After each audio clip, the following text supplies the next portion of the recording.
हा मॅडम, तुमचं नाव सांगा. जय महाराष्ट्र. मीराताई राजाराम पाटील. मी उपजिल्हा प्रमुख आहे शिवसेना महिला आघाडी पश्चिमची.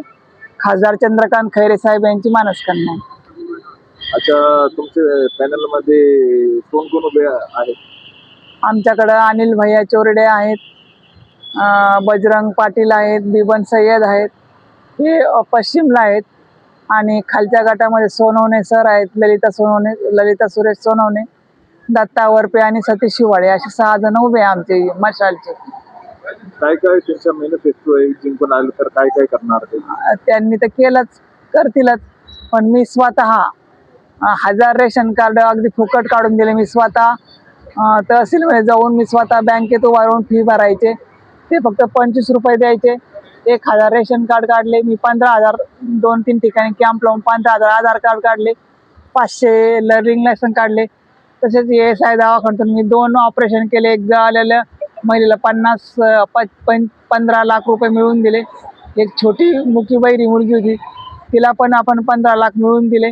आणि मी अशा विधवांच्या फाईल भरते. काही समाजसेवा म्हणून मी माझ्या गल्लीत रोड केला.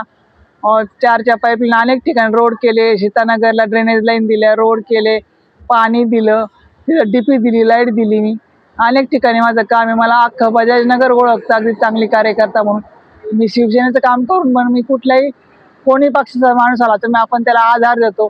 आणि आता अनिल भाई झालं, सोनवणे झालं, बजरंग झालं, विवन झालं, वरपे झालं, परत हिवाळे, हे जर निवडून आले, ही मशाल आहे ना, आता लोकसंख्या जशी जशी वाढेल तसे बजाजनगरचे प्रश्नही वाढत गेले. आणि 8 वर्षापासून इलेक्शन नसल्यामुळे प्रशासनाने एवढं काही अधिकाऱ्याकडे लक्ष दिलं नाही. कचरा आहे, पाणी प्रश्न आहे, रोड नाही आहेत, लाईट नसते, कधी कधी गायब असते.